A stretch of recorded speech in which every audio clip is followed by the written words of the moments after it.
What is accent? Taught by Sherry Summers.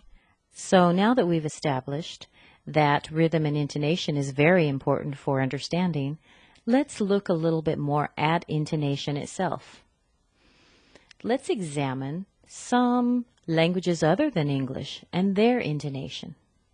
Now, like I said before, whatever our own patterns of intonation or pronunciation is in our own language, we bring that into the new language. So let's examine some intonation patterns in some languages other than English. Have you ever listened to Spanish? If Spanish is your native language, you probably can't detect what your intonation is, but other people can. If you don't speak Spanish, but you have heard people who do speak Spanish, you probably have some idea of how it sounds. Because of the stress pattern in Spanish, Spanish has kind of an up and down sound. It has a da da da da da da da da da da da da da da sound. It actually has two pitches, da da da da da da da da da da da da da. So, just for fun, get a pencil out and draw what you hear. Be a little bit artistic. What do you think Spanish sounds like? If I were diagramming Spanish, I would probably make it jut up and down. An up and down pattern. Da da da da da da da da. Not too high, not too low, just up and down. Have you ever heard Chinese? 你好，我现在说的是台湾中文。很高兴认识你。Now again, if you speak Chinese, you won't be able to hear this as well because Chinese is your own language. But Chinese has 4 different tones, which causes the sound to go very high and low, and it has almost a sing-songy sound.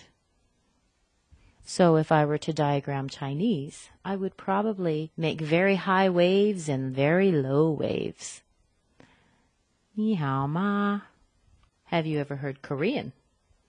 Listen to this. 안녕하세요. 저는 지금 한국말을 하고 있습니다. 만나서 반갑습니다. How would you diagram this? How about Japanese? こんにちは。これは日本語です。はじめまして。よろしくお願いします。Now listen to some Arabic. هذه عينة من اللغة العربية. أتمنى لكم التوفيق. All different rhythms, all different intonation patterns. You can go ahead and think of some other languages if you know of any, and diagram their intonation patterns too. The reason I'm pointing this out is because I want you to be aware of intonation, how languages sound, because your intonation pattern that you have in your native language is affecting your English. Whatever the diagram is of your native language is what you're probably using in English.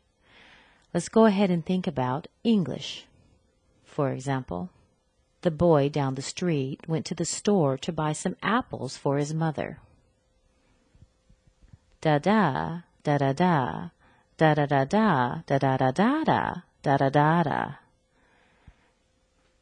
You can hear some really long and strong sounds and some very short and weak sounds. Is it rhythmic? Is it the same rhythm again and again? No, it's not. It's fairly irregular. And there's a reason for that, and we'll talk a whole lot more about that in the near future. But basically, every time you hear a long, strong sound, you're hearing a stressed syllable.